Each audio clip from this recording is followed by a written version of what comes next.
श्रीमद् भगवत गीता साक्षात भगवान की दिव्य वाणी है। इसकी महिमा अपार है, अपरिमित है। उसका यथार्थ में वर्णन कोई नहीं कर सकता। शेष, महेश, गणेश भी इसकी महिमा को पूरी तरह से नहीं कह सकते, फिर मनुष्य की तो बात ही क्या है।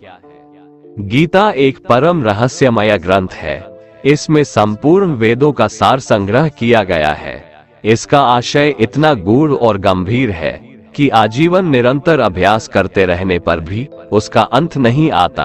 भगवान के गुण, प्रभाव, स्वरूप, तत्व, रहस्य और उपासना का तथा कर्म एवं ज्ञान का वर्णन जिस प्रकार भगवत गीता में किया गया है, वैसा अन्य ग्रंथों में एक साथ मिलना कठिन है। भगवत गीता एक ऐसा अनुपमेय शास्त्र है जिसका एक भी शब्द सदुपदेश से खाली नहीं है। गीता सर्वशास्त्रमयी है। इसे सारे शास्त्रों का खजाना कहा जाता है। गीता का भली भांति ज्ञान हो जाने पर सभी शास्त्रों का तात्विक ज्ञान अपने आप हो जाता है। गीता को हम भगवान से भी बढ़कर कहें तो कोई अत्युक्ति नहीं होगी। भगवान ने स्वयं कहा है, मैं गीता के आश्रय में रहता हूँ। गीता मेरा श्रेष्ठ घर है।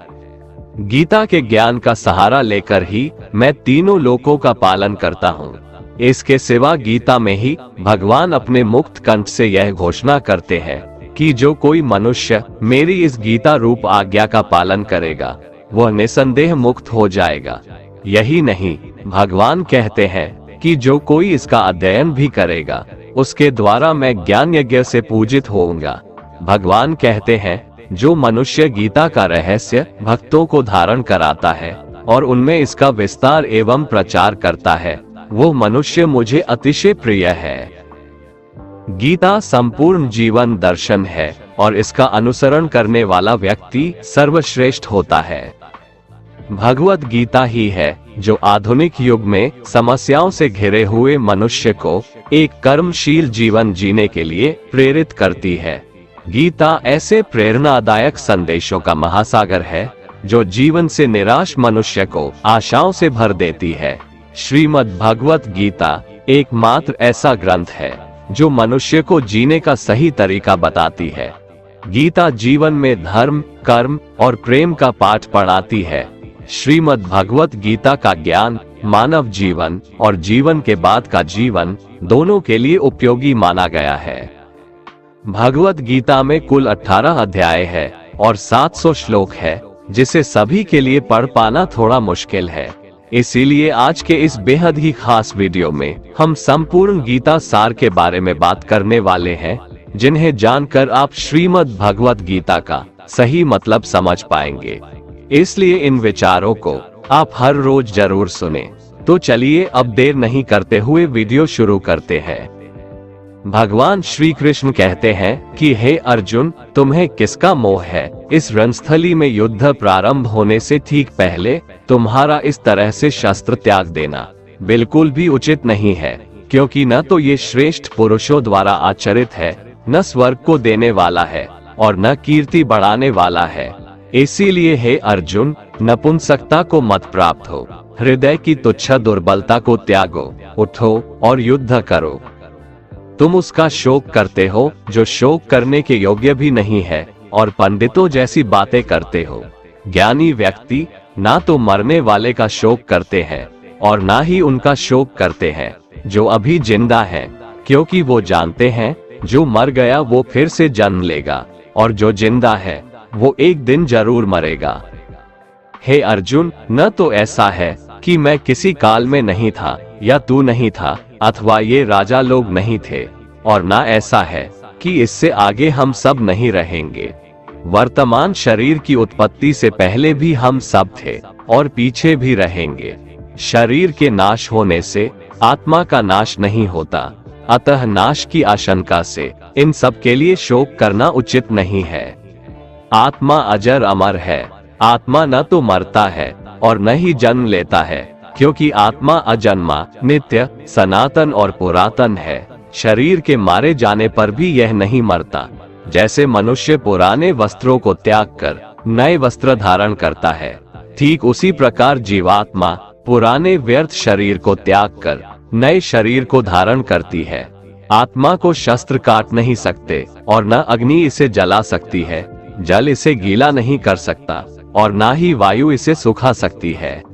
परंतु फिर भी अगर तुम इस आत्मा को सदा जन्म लेने वाला और सदा मरने वाला समझता है, तो भी हे महाबाहो, तू इस प्रकार का शोक करने के योग्य नहीं है, क्योंकि इस मान्यता के अनुसार जन्मे हुए की मृत्यु निश्चित है और मरे हुए का जन्म लेना भी निश्चित है।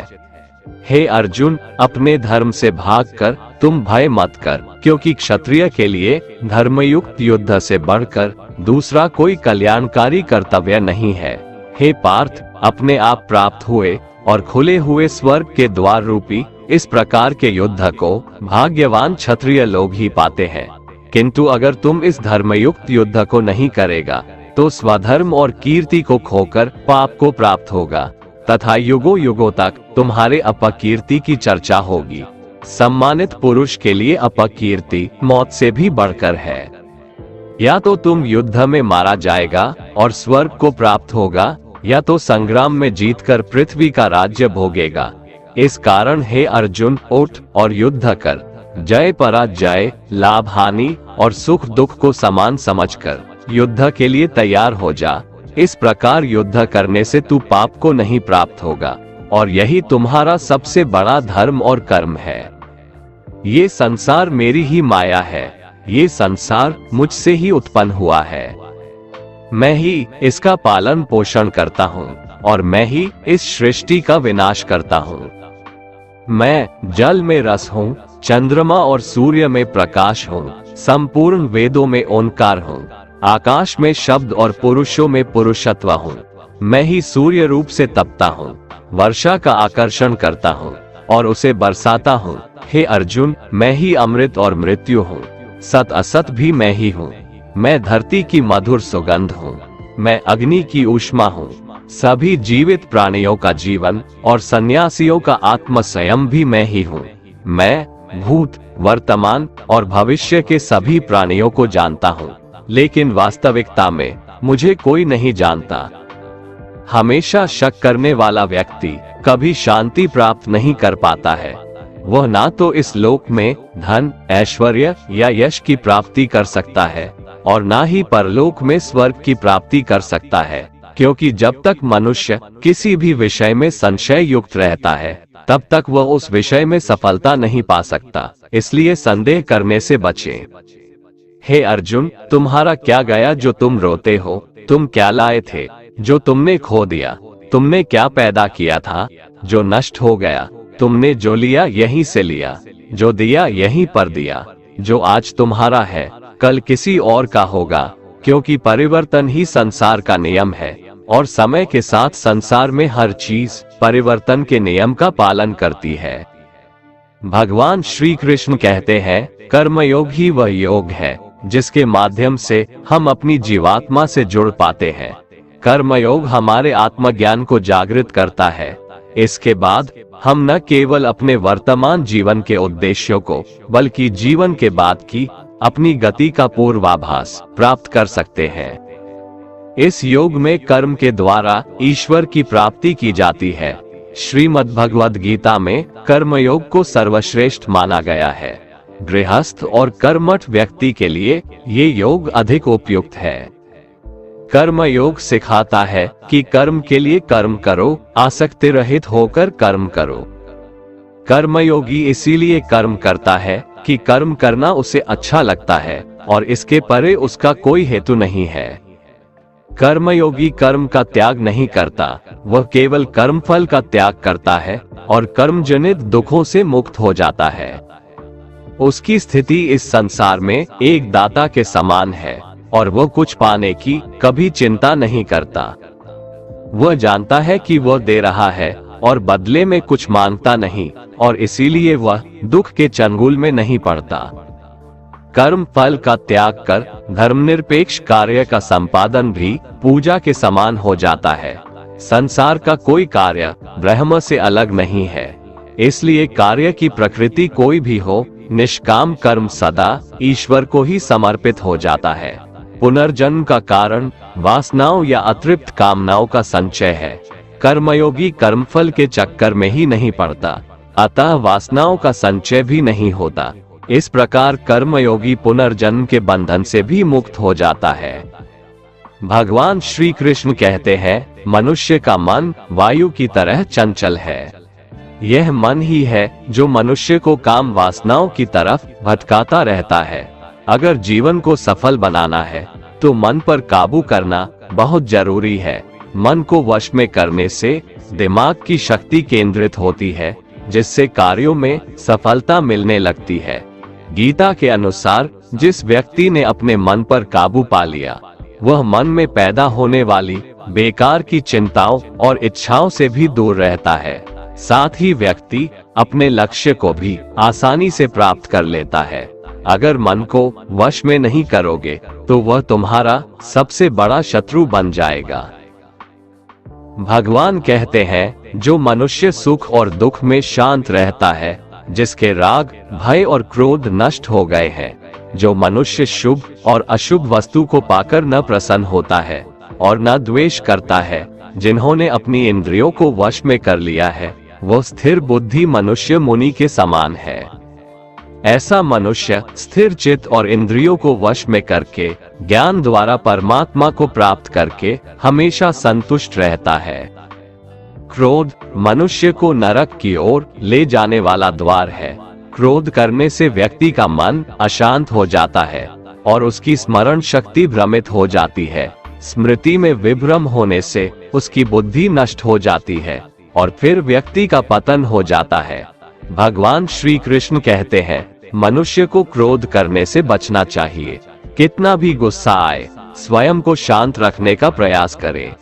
श्री भगवान कहते हैं, जिस प्रकार समुद्र की स्थिति अचल है, भारी से भारी आंधी तूफान आने पर या अनेक नदियों के जल प्रवाह उसमें प्रविष्ट होने पर भी वह अपनी स्थिति से विचलित नहीं होता, मर्यादा का त्याग नहीं करता, उसी प्रकार परमात्मा के स्वरूप में स्थित योगी की स्थिति भी सर्वथा अचल होती है। बड़े से बड़े सांसारिक सुख दुखों का संयोग वियोग होने पर भी उसकी स्थिति में जरा भी अंतर नहीं पड़ता। वह योगी परमात्मा में नित्य, निरंतर, अटल और एकरस स्थित रहता है। जो मनुष्य संपूर्ण कामनाओं को त्याग कर ममता रहित, अहंकार रहित और स्पृहा रहित होकर विचरण करता है, वही मनुष्य शांति को प्राप्त कर पाता है। जिस प्रकार प्रकाश की ज्योति अंधेरे में चमकती है, ठीक उसी प्रकार सत्य भी चमकता है। इसलिए व्यक्ति को सदैव सत्य के मार्ग पर चलना चाहिए। सत्य कभी दावा नहीं करता है कि मैं सत्य हूँ, लेकिन झूठ हमेशा दावा करता है कि सिर्फ मैं ही सत्य हूँ। इस संपूर्ण संसार में कोई भी व्यक्ति महान नहीं जन्मा होता है, बल्कि उसके कर्म उसे महान बनाते हैं। सही कर्म वह नहीं है जिसके परिणाम हमेशा सही हो, अपितु सही कर्म वह है जिसका उद्देश्य कभी गलत ना हो। श्रेष्ठ पुरुष जैसा आचरण करता है, अन्य पुरुष भी वैसा ही आचरण करते हैं। वो जो कुछ प्रमाण देता है, समस्त मनुष्य समुदाय उसी के पद चिन्हों पर अपने रास्ते चुनता है। इसलिए सज्जन व्यक्तियों को सदैव अच्छा व्यवहार करना चाहिए। जो मनुष्य ईश्वर में श्रद्धा नहीं रखते, वो अज्ञानी मनुष्य जीवन में कभी भी सुख, शांति और सफलता को प्राप्त नहीं कर पाते। ऐसे मनुष्य की बुद्धि विपरीत हो जाती है। वे लौकिक और पारलौकिक सब प्रकार के सुख साधनों को विपरीत ही समझने लगते हैं। इसी कारण वे विपरीत आचरणों में प्रवृत्त हो जाते हैं। इसके फलस्वरूप उनका इस लोक में और परलोक में पतन हो जाता है। वे अपनी वर्तमान स्थिति से भी भ्रष्ट हो जाते हैं और मरने के बाद उनको अपने कर्मों का फल भोगने के लिए सूकर, कुकर आदि नीच योनियों में जन्म लेना पड़ता है या घोर नरक में पड़कर भयानक यातनाएं भोगनी पड़ती है। भगवान श्री कृष्ण कहते हैं, जो मनुष्य अपने कर्तव्यों का पालन करते हुए विपरीत परिस्थितियों में भी अपने धर्म के मार्ग पर अडिग रहता है और उसके कारण अगर उसकी मृत्यु भी हो जाती है, तो वह मृत्यु भी उसके लिए परम कल्याणकारक बन जाता है और उस मनुष्य को स्वर्ग की प्राप्ति होती है। हे अर्जुन, मेरे और तुम्हारे बहुत से जन्म हो चुके हैं। उन सबको तू नहीं जानता, किंतु मैं जानता हूँ। मैं अजन्मा और अविनाशी हूँ। मैं समस्त प्राणियों का ईश्वर होते हुए भी अपनी प्रकृति को अधीन करके अपनी योग माया से प्रकट होता रहता हूँ। जब जब इस धरती पर धर्म की हानि और अधर्म की वृद्धि होती है, तब तब अधर्म का विनाश और धर्म की पुनर्स्थापना हेतु मैं अपने एक नए रूप को रचता हूँ और लोगों के सम्मुख प्रकट होता रहता हूँ। मनुष्य मेरी जिस भी रूप की पूजा करते हैं, मैं भी उनको उनकी भावना के अनुसार उसी रूप में दर्शन देता हूँ। मनुष्य जिस जिस भाव से मेरी उपासना करते हैं, मैं उनके उस भाव का ही अनुसरण करता हूँ। जो मेरा चिंतन करता है, उसका मैं चिंतन करता हूँ। जो मेरे लिए व्याकुल होता है, उसके लिए मैं भी व्याकुल हो जाता हूँ। जो मुझे अपना सर्वस्व अर्पण कर देता है, मैं भी उसे अपना सर्वस्व अर्पण कर देता हूँ। इस मनुष्य लोक में सांसारिक भोग के लिए लोग इंद्र आदि देवताओं की उपासना करते हैं, क्योंकि देवताओं का पूजन करने वालों को उनकी उपासना का फल तुरंत मिल जाता है। लेकिन मैं ऐसा नहीं करता हूँ। मेरे भक्त यदि सकाम भाव से भी मेरा भजन करते हैं, तो भी मैं उनकी उसी कामना को पूर्ण करता हूँ, जिसकी पूर्ति से उनका विषयों से वैराग्य होकर मुझ में प्रेम और विश्वास बढ़ता है।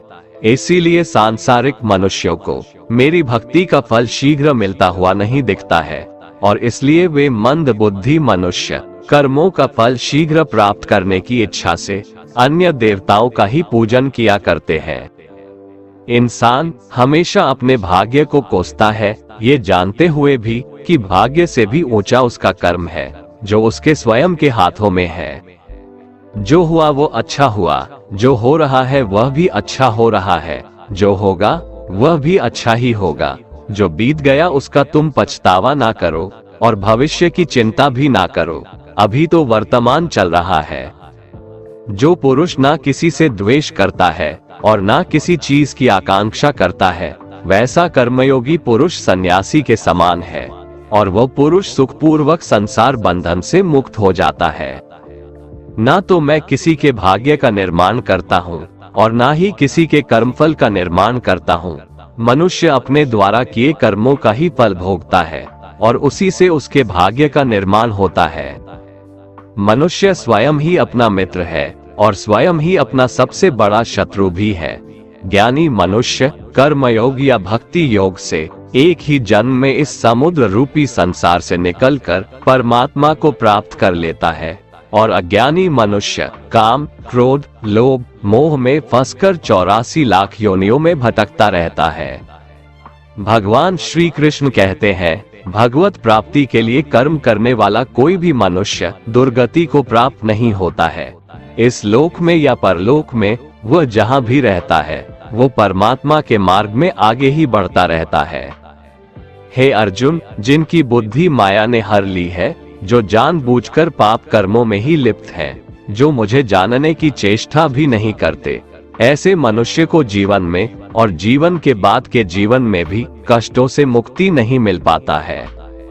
जो मनुष्य अंत काल में भी मुझको स्मरण करता हुआ शरीर त्यागता है, वह मेरे परम धाम को प्राप्त होता है, इसमें कोई संशय नहीं है।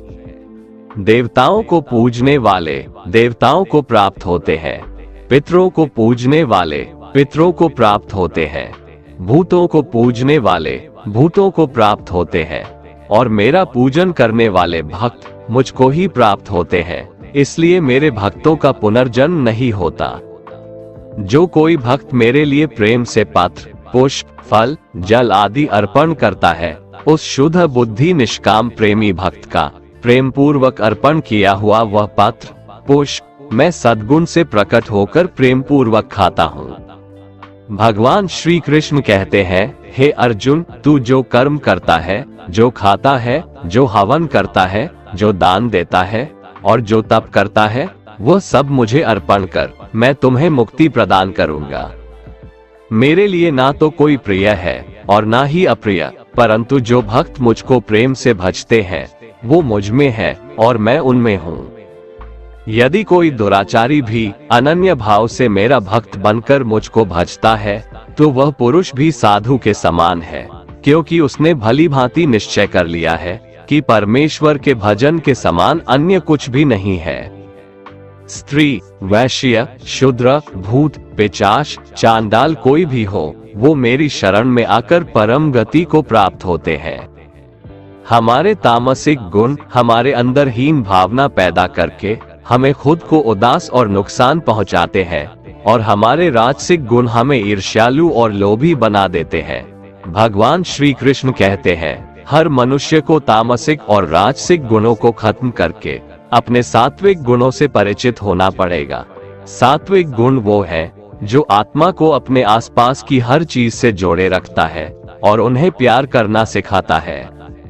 किसी का अच्छा ना कर सको तो बुरा भी मत करना, क्योंकि दुनिया कमजोर है लेकिन दुनिया बनाने वाला नहीं। जिंदगी में हम कितने सही हैं और कितने गलत हैं, ये केवल दो लोग जानते हैं, एक परमात्मा और दूसरी हमारी अंतरात्मा। अपने आप को भगवान के प्रति समर्पित कर दो, यही सबसे बड़ा सहारा है। जो कोई भी इस सहारे को पहचान गया है वह डर, चिंता और दुखों से आजाद रहता है। मनुष्य को सबसे पहले खुद का आकलन करना चाहिए, अर्थात खुद के बारे में जान लेना चाहिए।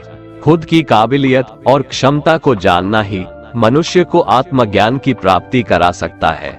जब तक मनुष्य खुद के बारे में जान नहीं लेगा, तब तक उस मनुष्य का उद्धार नहीं हो सकता।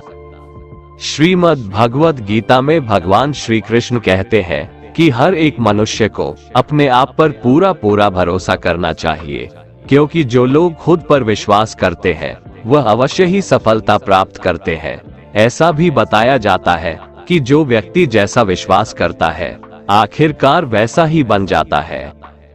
सुख और दुख सर्दी और गर्मी के समान है। आज अगर दुख है तो कल सुख भी अवश्य होगा।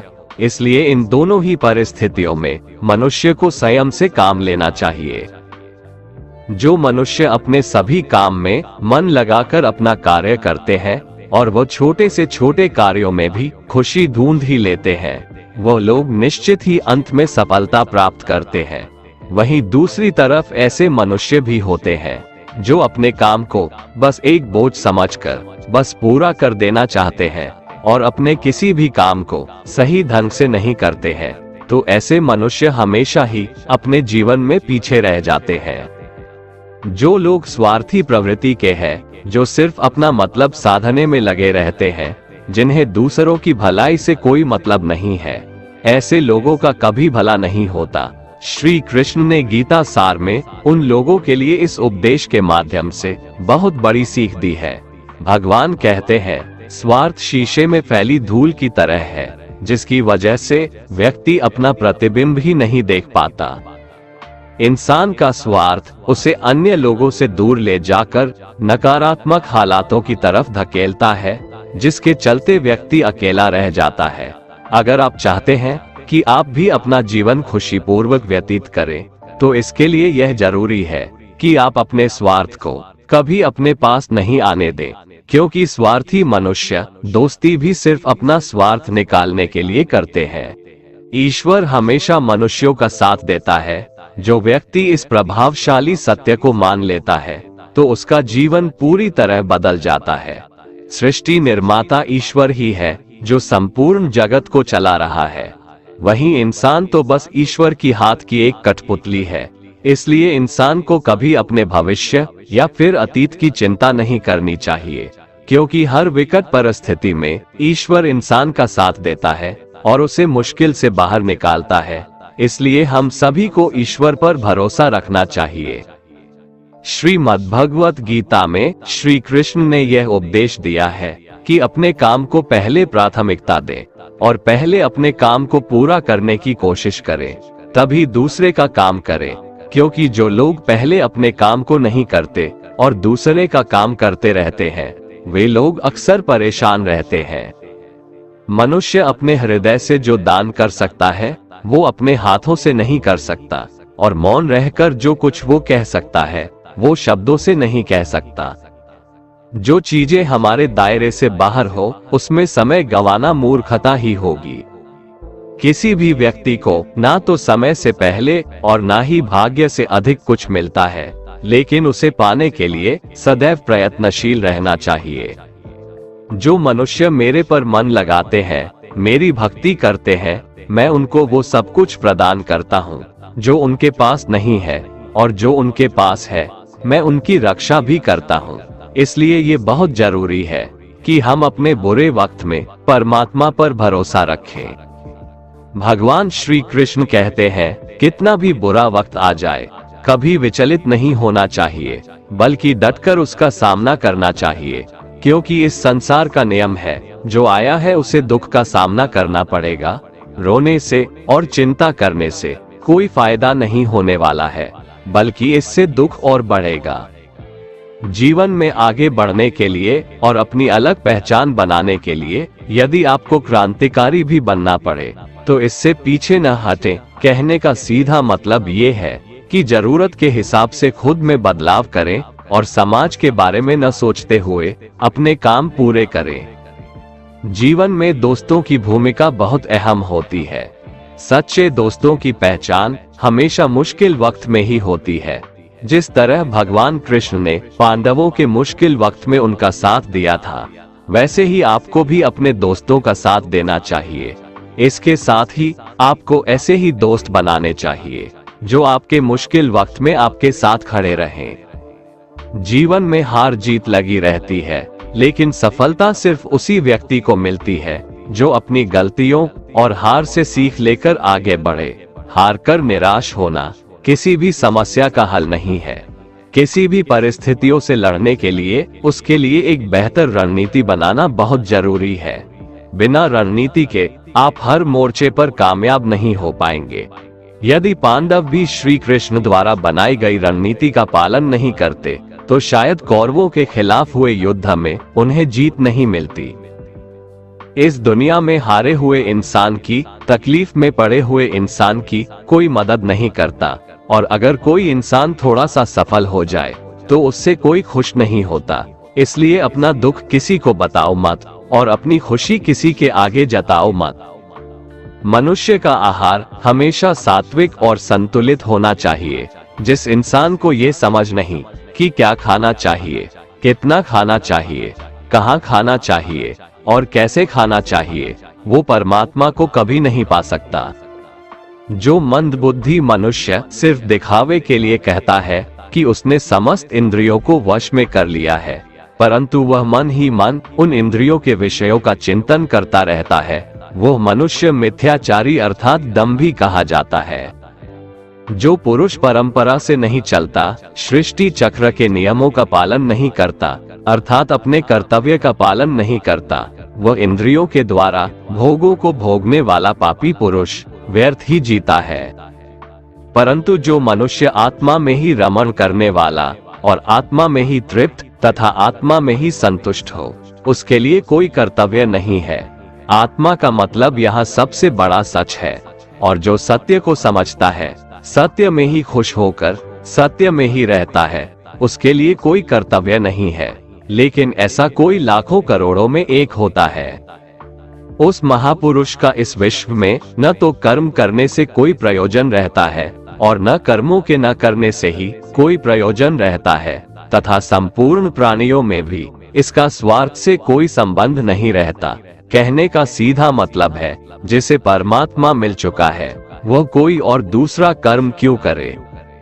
जो ज्ञानी है, जिन्हें ईश्वर की सच्चाई मालूम हो चुकी है, उनकी ये जिम्मेदारी बन चुकी है कि उनके काम करने के तरीके से कहीं किसी और के मन में काम करने के प्रति अश्रद्धा या अपमान ना पैदा हो जाए। इसलिए उन ज्ञानी जनों के लिए ये जरूरी है कि वो ऐसा उदाहरण सामने रखें जिससे हर कोई अपना कर्म, अपना कर्तव्य करने के लिए प्रेरित हो। तामसिक गुण वाले व्यक्ति आलस्य या नींद इसी प्रकार के कर्म करते हैं। राजसिक गुण वाले बात बात पर शौर्य या बहादुरी दिखाने का काम करते हैं, लेकिन ज्ञानी मनुष्य जानते हैं उसके गुण ही उससे कर्म करवा रहे हैं, और जो ज्ञानी नहीं होते वो समझते हैं कि सब कुछ वही कर रहे हैं।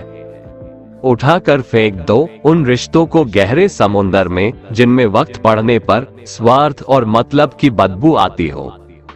अगर सही मायने में आप अपना जीवन बदलना चाहते हो तो सबसे पहले आपको अपना मन बदलने के लिए तैयार रहना पड़ेगा। क्योंकि जैसा आपका मन रहेगा वैसे ही आपके विचार होंगे, और जैसे आपके विचार होंगे वैसे ही आपका जीवन होगा। जो जा रहा है उसे जाने दो, वो आज रुक भी गया तो कल चला ही जाएगा।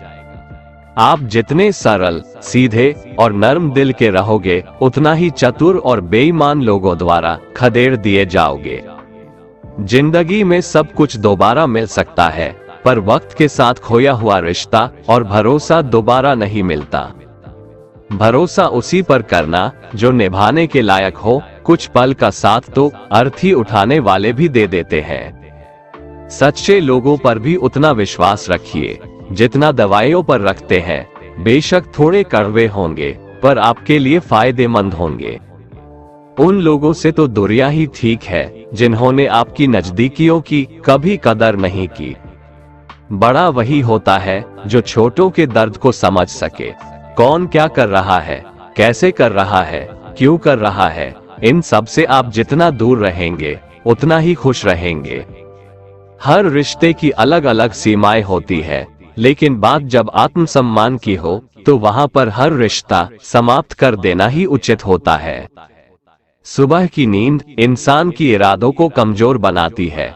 मंजिल को हासिल करने वाले लोग कभी देर तक नहीं सोते। मदद एक ऐसी घटना है, करो तो लोग भूल जाते हैं और ना करो तो लोग याद रखते हैं। इंसान दो लोगों से हमेशा हार जाता है, एक अपने परिवार से और दूसरा अपनी पसंद के इंसान से। मूर्ख इंसान अपना तो नुकसान करता ही है, लेकिन जो उसकी मदद करता है उसका भी नुकसान करता है। जीवन में इतने व्यस्त हो जाओ कि पछतावा, दुख, नफरत, डर के लिए समय ही ना बचे। कोई भरोसा तोड़े तो उसका भी धन्यवाद करें। वो हमें सिखाते हैं कि भरोसा सोच समझकर करना चाहिए। जीवन में सुख शांति चाहते हैं तो अपनी समस्याओं और आलोचनाओं को खुद पर हावी ना होने दें। जन्म से मिले रिश्ते तो प्रकृति की देन है, लेकिन खुद के बनाए रिश्ते आपकी पूंजी है, इन्हें संभाल कर रखिए। किसी व्यक्ति के गुण दोषों का निर्धारण करने से पूर्व अपनी दृष्टि को निष्पक्ष और पारदर्शी बनाना आवश्यक होता है। किसी को अपनी कमजोरी मत बताओ, क्योंकि अक्सर लोग दूसरों की कमजोरी का फायदा उठा लेते हैं।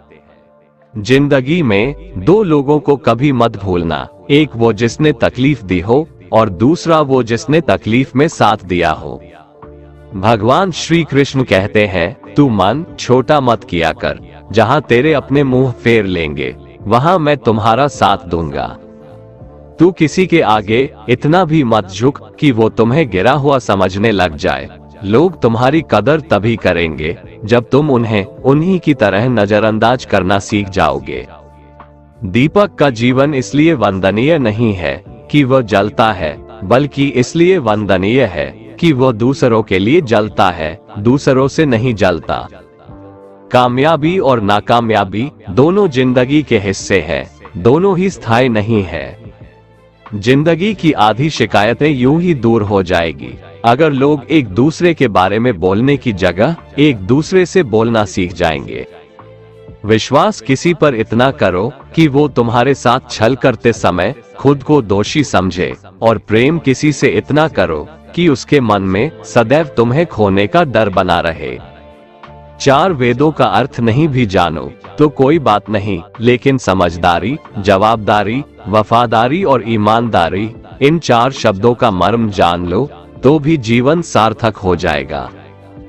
समबुद्धि युक्त पुरुष पुण्य और पाप दोनों को इसी लोक में त्याग देता है, अर्थात उनसे मुक्त हो जाता है। जिस काल में तेरी बुद्धि मोह रूप दलदल को भली भांति पार कर जाएगी, उस समय तू सुने हुए और सुनने में आने वाले इस लोक और परलोक संबंधी सभी भोगों से वैराग्य को प्राप्त हो जाएगा। हे अर्जुन, जिस काल में मनुष्य मन में स्थित संपूर्ण कामनाओं को भली भांति त्याग देता है और आत्मा से आत्मा में ही संतुष्ट रहता है, उस काल में वह स्थित प्रज्ञ कहा जाता है।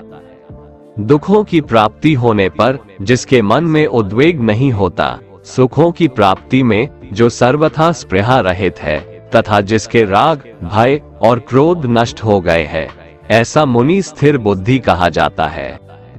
जिस प्रकार कछुआ सब ओर से अपने अंगों को जैसे समेट लेता है, वैसे ही जब पुरुष इंद्रियों के विषयों से इंद्रियों को सब प्रकार से हटा लेता है, तब उसकी बुद्धि स्थिर है, ऐसा समझना चाहिए।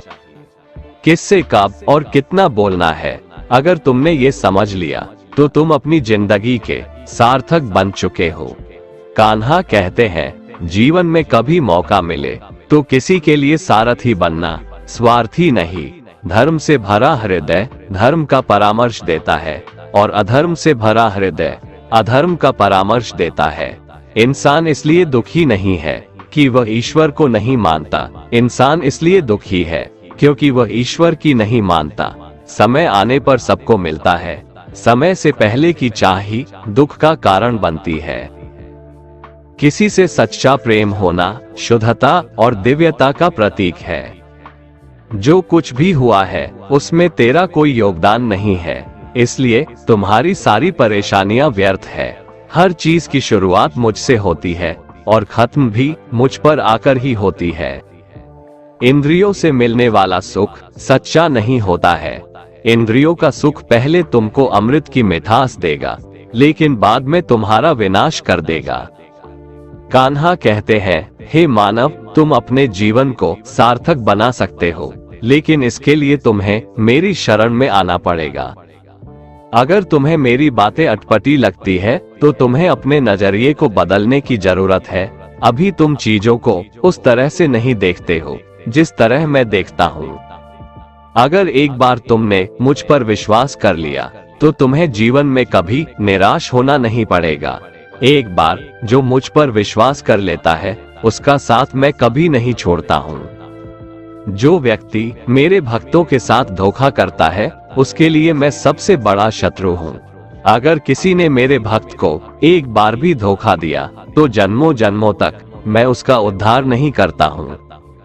मैं हर दिल को एक मंदिर की तरह देखता हूँ। जो दिल जितना सुंदर होता है वहाँ मैं उतना ही अधिक ठहरता हूँ।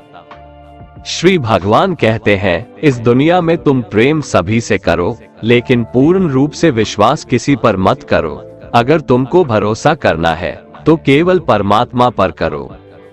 जब तुम शुरुआत करोगे तो स्वाभाविक रूप से तुमको असफलता मिल सकती है। कई बार तुमको गिरना भी पड़ सकता है, लेकिन इसका मतलब यह नहीं होना चाहिए कि तुम उस काम को करना छोड़ दो। एक समय आएगा जब तुम परिपूर्ण हो जाओगे और तुम्हारे सभी काम सफल हो जाएंगे। इस काम में मैं हमेशा तुम्हारे साथ खड़ा रहूंगा। मैं तुम्हारे हर छोटे बड़े कर्म में साथ दूंगा। तुम्हारा जो दिल करे उसको करो, लेकिन नम्रता और सरलता के साथ, अहंकार के साथ नहीं। इस धरती पर आने के बाद आपका मुख्य उद्देश्य यहाँ से मुक्त होना है।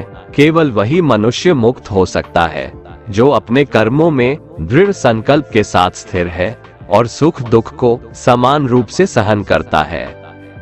जो मनुष्य अपनी आत्मा की बात सुन सकता है वह मुझसे बात कर सकता है और देख भी सकता है।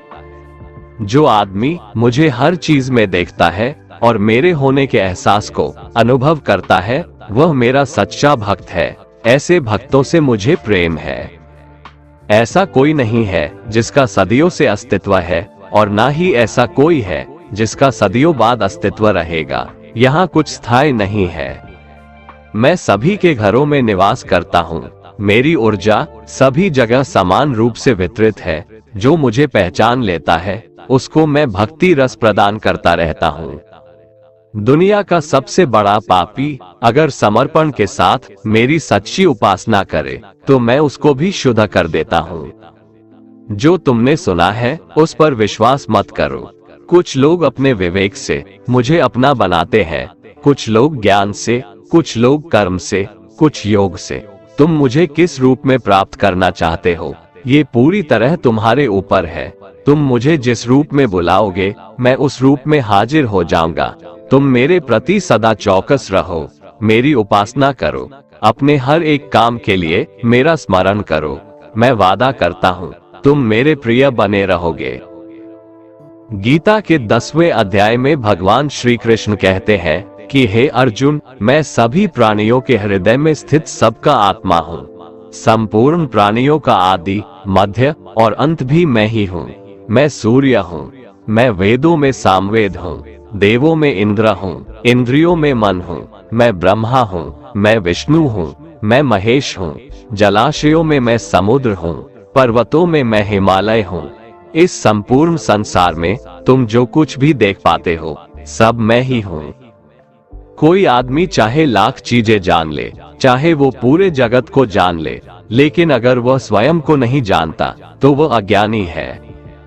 अगर कोई आपको ठुकरा दे तो बुरा मत मानना, क्योंकि वे वास्तव में आपकी कीमत नहीं जानते।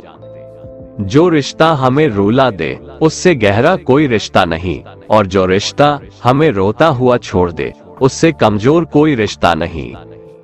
हमेशा शांत रहें, इससे आपके जीवन में खुद को बहुत मजबूत पाएंगे, क्योंकि लोहा ठंडा होने पर ही मजबूत होता है, पर गर्म होने पर तो उसे किसी भी आकार में ढाला जा सकता है। किसी विपत्ति के समय आपको ये 7 गुण बचाएंगे: आपका ज्ञान, आपकी विनम्रता, आपकी बुद्धि, आपके भीतर का साहस, आपके अच्छे कर्म, सच बोलने की आदत और ईश्वर में विश्वास। आत्मा हमेशा जानती है कि सही क्या है और गलत क्या है, लेकिन मनुष्य के सामने चुनौती तो मन को समझने की होती है। मुश्किल समय में व्यक्ति अकेला हो जाता है, लेकिन मुश्किलों की वजह से वही व्यक्ति मजबूत हो जाता है। जो आपको सम्मान दे उसी को सम्मान दीजिए। हैसियत देखकर सर झुकाना कायरता का लक्षण है। हे अर्जुन, जो न कभी हर्षित होता है, ना किसी से द्वेष करता है, ना शोक करता है, ना कामना करता है, जो शुभ और अशुभ संपूर्ण कर्मों का त्यागी है, वह ज्ञानी मनुष्य मुझको अति प्रिय है। मुझे पाने के 3 तरीके हैं: ध्यान योग, ज्ञान योग और कर्म योग, और इन सब में कर्मयोग सबसे प्रधान है। किसी पर विश्वास करना हो तो उनकी बातों पर नहीं, उनकी हरकतों पर ध्यान दो। गुस्से के वक्त थोड़ा रुक जाने से और गलती के वक्त थोड़ा झुक जाने से जिंदगी और भी आसान हो जाती है। भगवान श्री कृष्ण कहते हैं, जो मनुष्य मुझे जान लेता है वह जन्म मरण के बंधनों से मुक्त हो जाता है। जो मनुष्य भगवत गीता को पढ़कर उस पर अमल करता है, उसके सारे दुष्कर्मों का प्रभाव समाप्त हो जाता है। जो भाग्य में है वो भाग कर आएगा, और जो भाग्य में नहीं है वो आकर भी भाग जाएगा। जैसे हवा के झोंके नाव को भटका देते हैं, वैसे ही मनुष्य की इच्छाएं बुद्धि को भटका देती है। एक समझदार व्यक्ति वही है जो दूसरों को देखकर उनकी विशेषताओं से सीखता है, उनसे तुलना और ईर्ष्या नहीं करता। शस्त्र केवल शरीर को घायल कर देते हैं, किंतु शब्द आत्मा को भी घायल कर देते हैं। जो मनुष्य अपने को परमात्मा से अलग नहीं समझता है और ना ही इस शरीर से अपना कोई संबंध मानता है, वह सदा के लिए जन्म मरण से मुक्ति पा लेता है।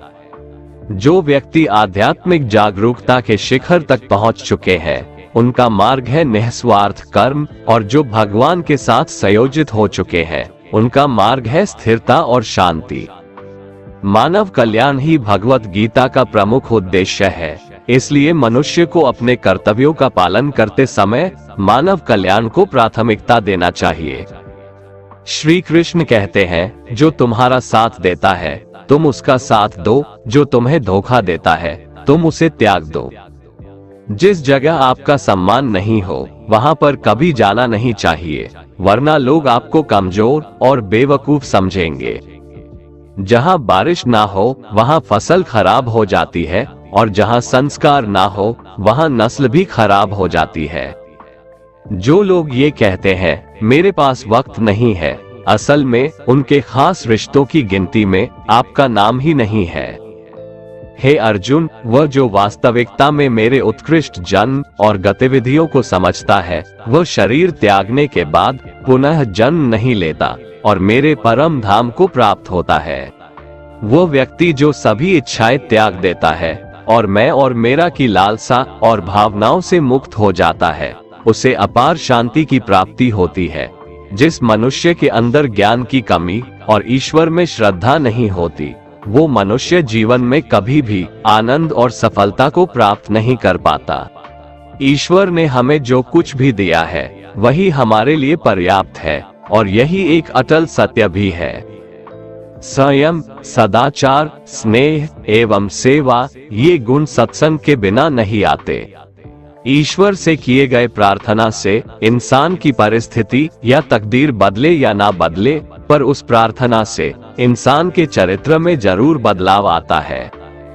बात इतनी मधुर रखो कि कभी वापस भी लेनी पड़े तो आपको कड़वी न लगे। खुद में थोड़ा स्वाभिमान होना जरूरी है, वरना लोग आपको वहां भी दबाने की कोशिश करेंगे जहां आपका अधिकार है।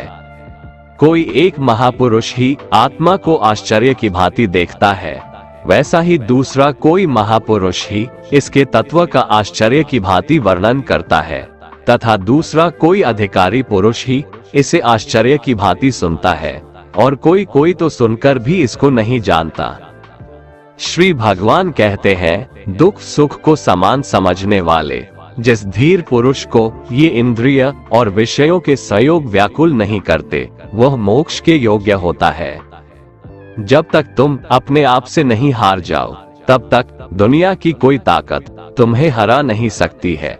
कमजोर तुम नहीं, तुम्हारा वक्त है, और वक्त सबका बदलता है। तुम बस अपना कर्म करते जाओ। जिसने कभी संकट नहीं देखा, उसे अपनी ताकत का कभी एहसास नहीं होगा। जो दूसरों की तकलीफों को समझते हैं, जिनमें दया है, जो दिल से अच्छे हैं, उन्हें दोबारा जन्म नहीं लेना पड़ता है।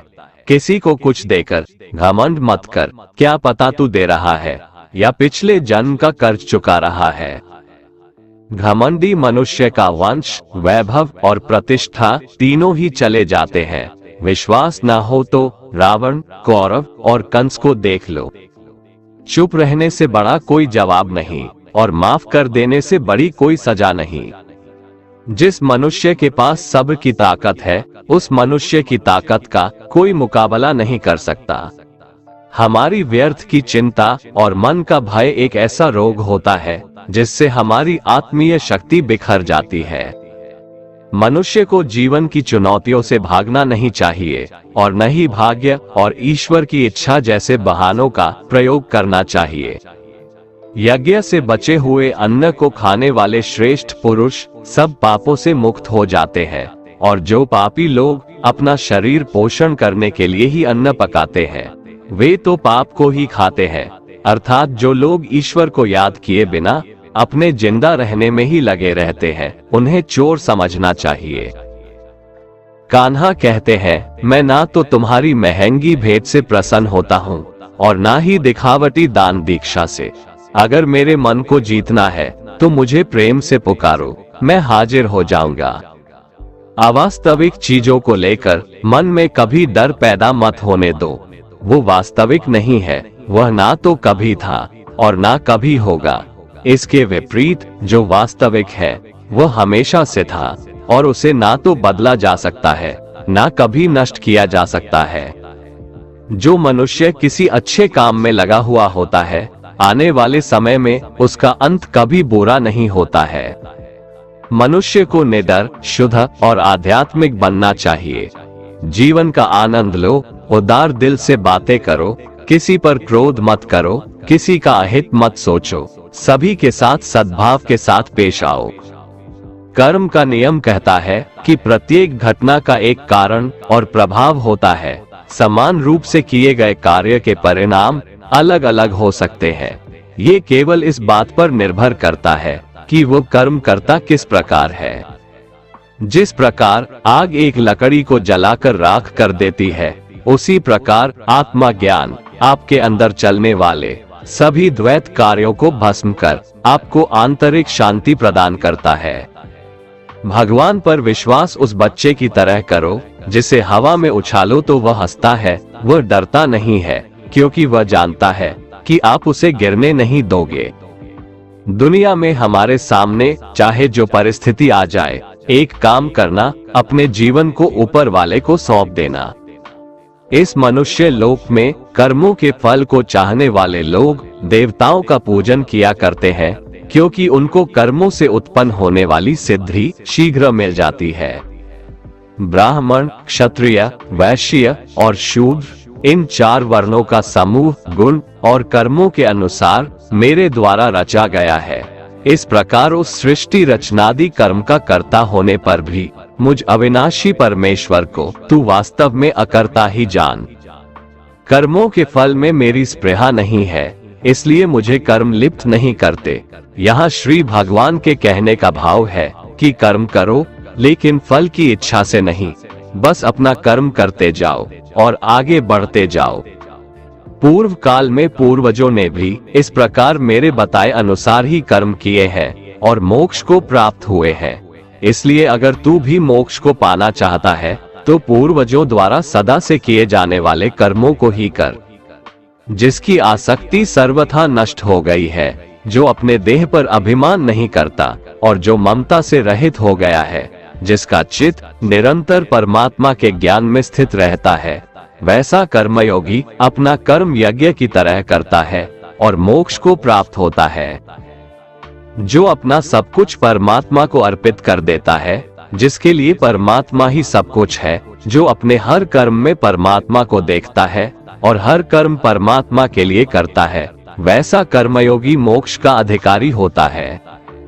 जो मनुष्य मुझसे परम प्रेम करके इस परम रहस्य युक्त गीता शास्त्र को मेरे भक्तों में कहेगा, वह मुझको ही प्राप्त होगा, इसमें कोई संदेह नहीं है।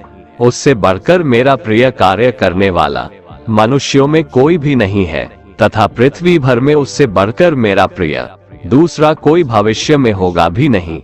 जो मनुष्य श्रद्धायुक्त दोषों से रहित होकर इस गीता शास्त्र का श्रवण भी करेगा, वह भी सभी पापों से मुक्त होकर मेरे परम धाम को प्राप्त होगा। दोस्तों, अगर आपको हमारा ये वीडियो पसंद आया तो कमेंट में जय श्री राधे कृष्ण लिखें और ऐसे ही प्रेरणादायक वीडियो देखने के लिए हमारे चैनल को सब्सक्राइब कर लें। जय श्री राधे कृष्ण।